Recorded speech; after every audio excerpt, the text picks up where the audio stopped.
Bienvenidos, aficionados a la historia, a un viaje al corazón de la antigua Grecia, pero no solo para admirar su gloria y belleza. Hoy exploraremos un aspecto más oscuro y perturbador: la tortura.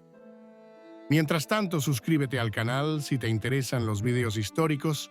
Ahora comencemos. ¿Puede un Estado planificar una muerte tan cruel que incluso los gritos se conviertan en parte del espectáculo? En la antigua Grecia, la crueldad no siempre era producto del caos o la ira. A menudo era el resultado de un cálculo frío, de una planificación meticulosa, metódica y teatralmente orquestada. Entre los instrumentos de muerte más perturbadores estaba el toro de bronce, también conocido como toro siciliano, una escultura hueca de metal utilizada para asar vivos a los condenados, lentamente y delante de una multitud. Aunque asociado con el tirano Falaris de Acragas en Sicilia, entonces colonia griega, este macabro artefacto fue fruto del ingenio griego. Según Diodoro Sículo, fue el artesano Perillos de Atenas quien lo concibió, proponiéndolo como instrumento de justicia.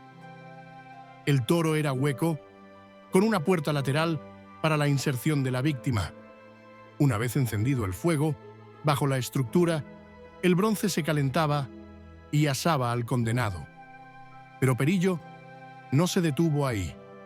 Construyó un sistema acústico que transformaba los gritos humanos en bramidos de la bestia, convirtiendo la agonía en un espectáculo sonoro. La justicia se convirtió así en representación, terror, puesta en escena del poder. Y el propio Perillo, en una siniestra parábola de justicia poética, fue la primera víctima de su propio ingenio. Falaris, para probar su eficacia, lo hizo encerrar dentro del toro. Luego lo sacó todavía vivo, solo para arrojarlo por un acantilado. El castigo como escenario, un tema recurrente en el mundo griego. No solo en el fuego, sino también en la humillación.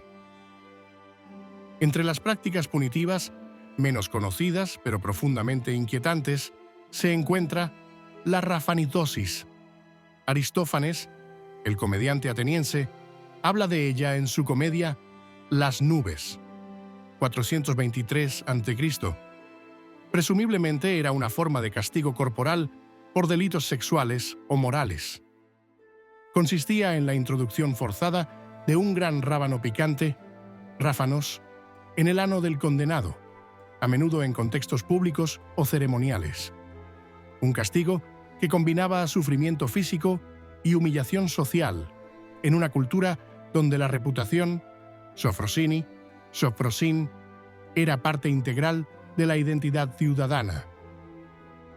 Los comentaristas antiguos sugieren que la rafanidosis, por grotesca que parezca, pudo haber sido una práctica real, aunque poco común. Su propósito era doble: infligir dolor y destruir simbólicamente la dignidad del individuo. En un contexto como el ateniense, la vergüenza pública podía destruir más que una sentencia de muerte. Otros castigos, sin embargo, eran fríos y ritualizados. El ejemplo más conocido es el envenenamiento con cicuta, inmortalizado tras la muerte de Sócrates en el 399 a.C. A diferencia de las torturas o mutilaciones teatrales, este método, aunque terrible, se presentó como civil y legal. La cicuta, una potente neurotoxina, paralizaba progresivamente el cuerpo, dejando la mente intacta hasta causar asfixia. En el Fedón, Platón relata solemnemente el último diálogo de Sócrates, donde habla del alma y el más allá antes de beber la poción letal. Sus últimas palabras fueron dirigidas a su amigo Critón. Le debemos un gallo a Asclepio, no lo olvides. Una frase enigmática, interpretada por algunos como agradecimiento por la liberación de la vida terrenal. La cicuta no se usaba para castigar a un tirano ni a un traidor, sino al filósofo más famoso de la democracia ateniense. Esto nos recuerda que incluso la justicia ordenada puede ocultar un horror silencioso, una muerte fría y limpia, pero no menos devastadora. Junto a la humillación y la muerte existía la mutilación. Entre las más graves, la ceguera. Este castigo estaba reservado para traidores, sacrílegos o enemigos políticos. Era irreversible. Privaba a la persona de la vista, pero también de su papel en la sociedad, donde ver significaba participar. Se quemaban o perforaban los ojos con instrumentos afilados, a veces en parte para infligir vergüenza, además de daño físico. El cegamiento no fue solo una venganza, fue una supresión social. La víctima ya no era un ciudadano, sino una sombra. Luego estaba la lapidación, litobolia, un castigo colectivo, no ejecutado por un verdugo, sino por la multitud. La lapidación expresaba la condena de la polis, que se purificaba eliminando físicamente la fuente del desorden. Se preveía en caso de delitos graves contra los dioses o el Estado, blasfemia, sacrilegio, traición. Las leyes de Dracón, en el siglo VII a.C., contemplaban la muerte para casi cualquier delito. Pero la lapidación era diferente. No solo la muerte, sino la eliminación social y espiritual. En ocasiones, se negaba el entierro del cadáver. Finalmente, el más terrible de los castigos, la inanición en el foso, el baratrón, un abismo rocoso a las afueras de Atenas, donde eran arrojados los condenados a delitos muy graves. En algunos casos, morían al instante, en otros se les dejaba con vida para que muriesen lentamente, sin ceremonias, sin audiencias, sin palabras, solo silencio y olvido. Las prácticas punitivas de la antigua Grecia nos parecen hoy crueles e inhumanas, pero distaban mucho de ser aleatorias. Detrás de cada acto de violencia, legalmente sancionado, se escondía una lógica profunda, un pensamiento cultural arraigado, a veces incluso filosófico, que definía no solo el concepto de culpa, sino también el de humanidad. La muerte en el Toro de Bronce no era solo tortura, sino una muestra del poder estatal, un mensaje que convertía el dolor en parte integral de la comunicación política.